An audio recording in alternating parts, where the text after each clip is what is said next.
does one buy them? Online. Half diamond, this is about the most basic pick there is. Okay. Just for lifting individual pins. This one is like a snake rake. It's another rake like that, so you're lifting multiple pins at the same time. Okay. And just kind of breaking in half. So, maybe I should know how the lock goes. Here's a picture. Very good. Okay. I'm gonna back up a little bit so I There's two can. sets of pins. There are driver pins, which are the bottom, and set pins, which are the top. Okay. The driver pins push the set pin out of the way of the tumbler. See, right now you try to turn it. See, now it's out of the way. In the original position, you can't turn it because that's blocking all the pins are blocking. When you get them, the key will lift them all at the same time in the driver position. Okay. And then when you turn it, so what you're trying to do is do that. Now, if the lock was made absolutely perfectly aligned, there'd be no way you could do it because none of the pins would be held up with your tension bar. So you're counting on slight defects in manufacturing to get this to work. Basically what you're doing is you're lifting one pin at a time and kind of jamming it in place above the shear line, I believe they call it. Yeah. Which is the horizontal line where they're all aligned there with the chart. Okay. So, the key is to use a very light pressure to set a little bit of tension. You got to experiment to see which way you have to turn. Some locks are clockwise and some are counterclockwise. Padlocks, the ones I've seen, tends to need a Will it be awesome if your mom makes a lock? So if you take the lock in your hand or however you can, just put a very slight pressure on it. Actually, it usually works best to insert the tool before you put tension on. It doesn't really matter. The slight amount of tension, and then you basically just Okay. Now, This is kind of a brute force way to do it. You're not lifting each one individually. You're kind of trying to do them all at the same time. If you use the half diamond, it's a little more technical where you lift one at a time. Okay. But it's better for more difficult locks. Let's see if I can do it again. I did it the first time. So I heard you mention graphite. Is that like WD-40 for locks? And what does graphite do? yeah, it's a metal lubricant for metals and stuff like that, and it would probably help, but I've never used it. I did spray some in there yesterday though. Yeah, I can tell this has been picked a lot, but it still works pretty good. You can tell it's been picked a lot? Yeah, the mechanism in here is a little bit loose. So it kind of moves around. You can actually damage locks by doing it. That's why you're only supposed to practice on locks that you own. You wouldn't even do like an apartment door because you don't technically. I know that these two are mine, but So, if you want to give it a try, you can try a couple of different ones, but the rake like that's usually easiest for the beginner because you don't have to. So I put my rake in first or my tension bar? You can put the tension bar in first. It goes at the bottom of the channel. Channel. Yep. Okay. Okay, and then insert the rake in. Top or down here? At the top, or kind of right in the middle. Does Just it so matter there's- which way it's facing? Yes, you want to This one should be towards the perfect. pins, so you got to turn it around the other way. Go ahead and just put it in. You kind of feel the pins as you go in. Yeah. Set it all the way to the bottom. Okay. And then just use the lightest pressure with your finger or your middle finger, whatever it takes. And then you kind of have to move it in and out. You're both going in and out and then up and down a little bit. It's kind of a wave motion. It takes some practice, but I've taught kids how to do this.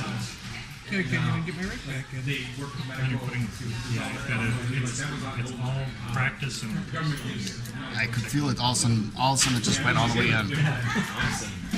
Cool. And it'll just pop when it's... Now this is the one I think that you guys brought. a little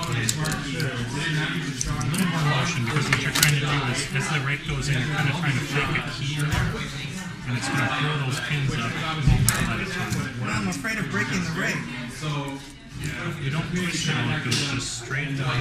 The twisting is all done by the tension.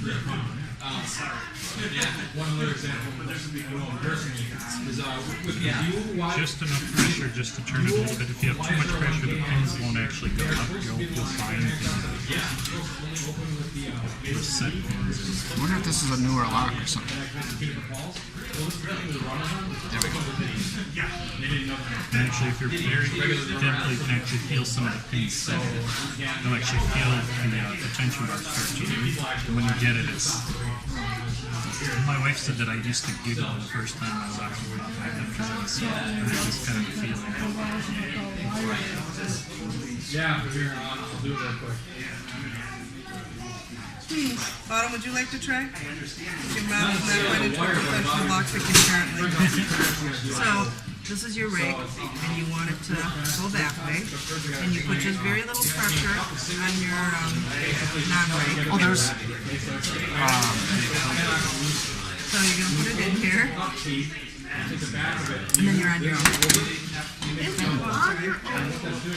So you get a Use your index finger or you just put just the slightest amount of pressure. a little pressure, Just so it turns a little bit. And then we're going to take that and kind of move it, not twisting, but in and out, up and down. You've got to really kind of move it. It can actually come right out of the channel there to get I'm having such a hard time with this. Well, you got the other one open. Actually, that's good. Just keep going in and out like that. And this is not a finesse technique. It's more of a brute Oh, there we force. go. When you start getting to individual pins with this, it's more of a finesse. You'll actually feel the pin set. You'll know like the last pin. You can just feel it. And it's kind of so I'm guessing the more pins there are, the better the lock is? not necessarily.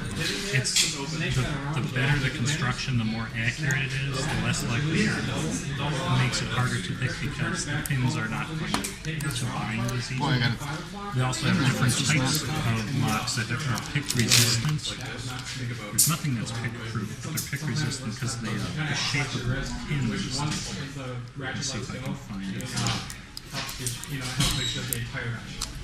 Can't get this one. This must be a newer lock or something.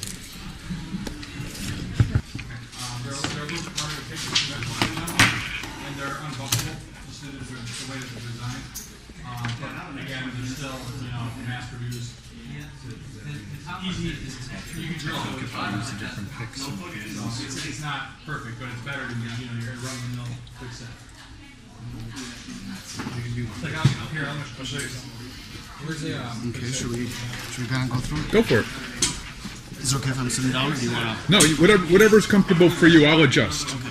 So what I'm going to go through is lock picking, kind of introduction to basic lock picking, and what we can see here on the screen is a typical deadbolt. And a deadbolt can be found. The same type of mechanism is found in padlocks, on door locks, etc. Inside, the mechanism is pretty much the same. Here's what it looks like on the inside. You've got the slot for the key, you've got the lock pin, and you've got the shearing pin in blue here. Then there's a spring above that. If you try to open it without a key, you can't, because the shear pin is in the way. But if you put a key in, the key pushes on the pin and then the shear pin and pushes it out of the way, and the barrel can rotate, allowing the door to open. In this slide we see that there is not just one pin, but there are many pins. What's a typical number? Is there a typical number of pins? A little lock like this for a suitcase might just have 2 or 3 pins. A larger lock, like the one he's got there, might have 4 or 5 or 6 pins. I think 6 is probably the most I've ever seen, but yeah. The way that this works from a side view is that when a key is inserted into the lock, it brings all the shear pins online, and then the barrel can rotate. So we take advantage of that, or we imitate that using locks and picks. So this is let me find a good one that's going to show up a little better there. Here's a pick rather, and this is a tension wrench or a tension bar. what Americans say. Tension bar goes into the lock slot in order to rotate it, and then the pick goes in, and you use the pick and you manipulate the pick in order to push the pins up and down, finding the one that is going to bind first. And once you find that and you push it up, the shear pin will stay up. What are some of the important things that you need to remember when you're trying to do this, perform this technique? How hard should you be putting on the tension bar? How much pressure?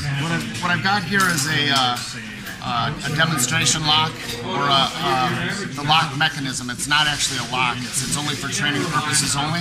When you put the tension bar in, or the wrench, you push on it, but just, let me use the other side, just enough to, you shouldn't be seeing much white on your finger. You shouldn't be pressing so hard so that there's a bunch of white. It should be about the same pressure that you use to push a key down on a keyboard. So I've got a little bit of tension on there, or a little bit of pressure. I put my rake in, or my pick in, so that the pick is pointing up.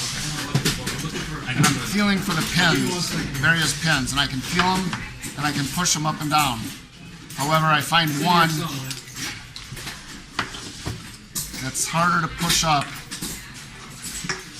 Once I push it up, I can start looking for the other ones. There's 3 pins in this lock. This is a dimple lock. It's one of the few ones that's yeah, it's a sergeant key. So a row of dimples here, a row of dimples here, a row of dimples here. It's more difficult. It probably goes in here if you want to start making it.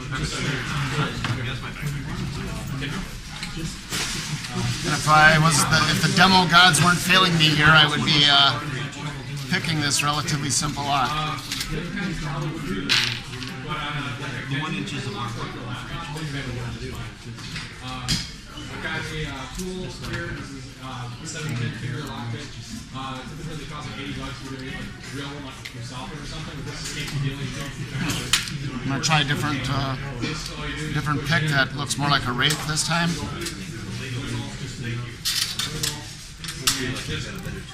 When they get to the shear line, they get stuck. So basically, And that pushed the pins up and down almost like a key does, which allowed me to pick this lock.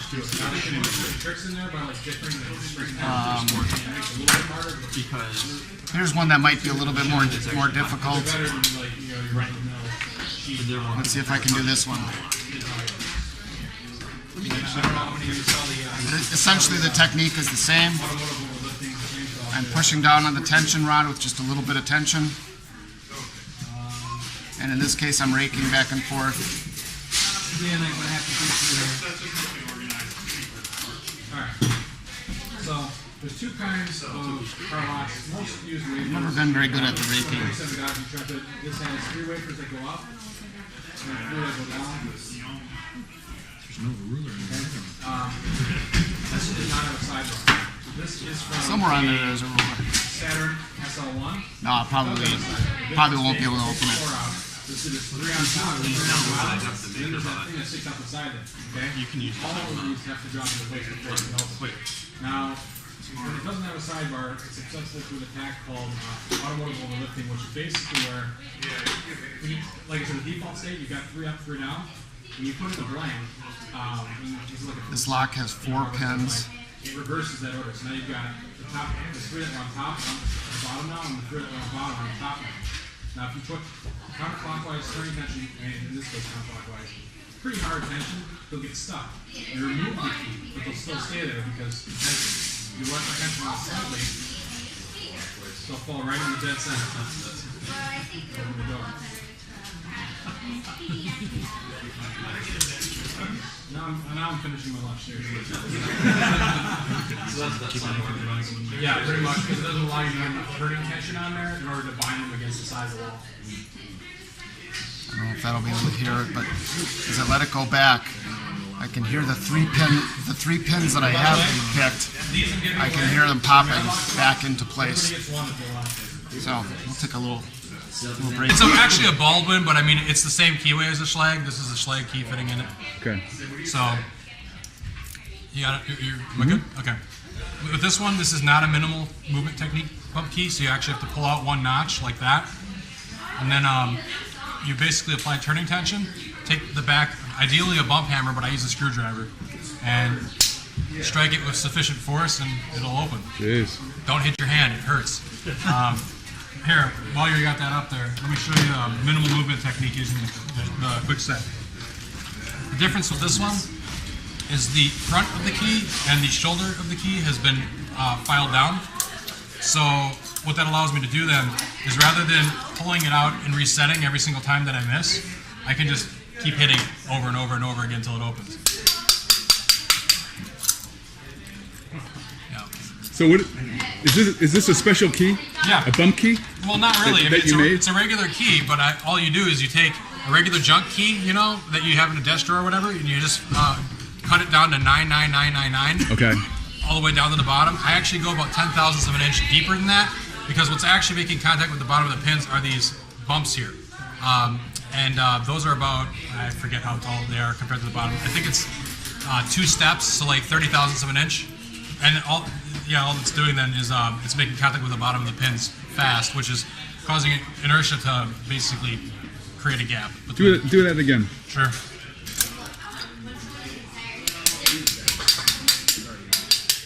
There we go. Cool. Well, while you got the camera, you want to see other ways to destroy a quick set? Sure. All right. I know how to destroy them.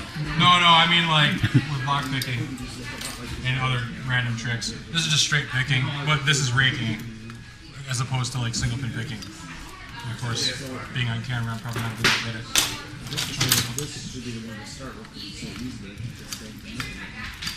There we go. Open. What kind of a pick did you use there? This is a homemade pick. It's kind of like a cross between a hook and a rake. I don't really know how to best describe it. I mean, it's homemade. So then this guy is, you've seen a lockpicking gun in the movies where, you know, it goes click, click. This is the same kind of deal, but it's made out of a windshield wiper. You just insert it underneath the pins, doing kind of the same thing that the bump key's doing.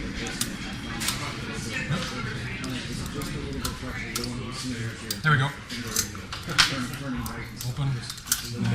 Putting the tension on with that same tool. Yep. And then this is an automatic lockpick gun. Same thing.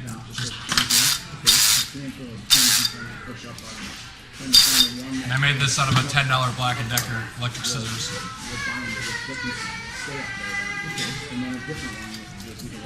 Does that move it back and forth or around? It's going up and down. Oh, okay. Yeah. Cool. You feel?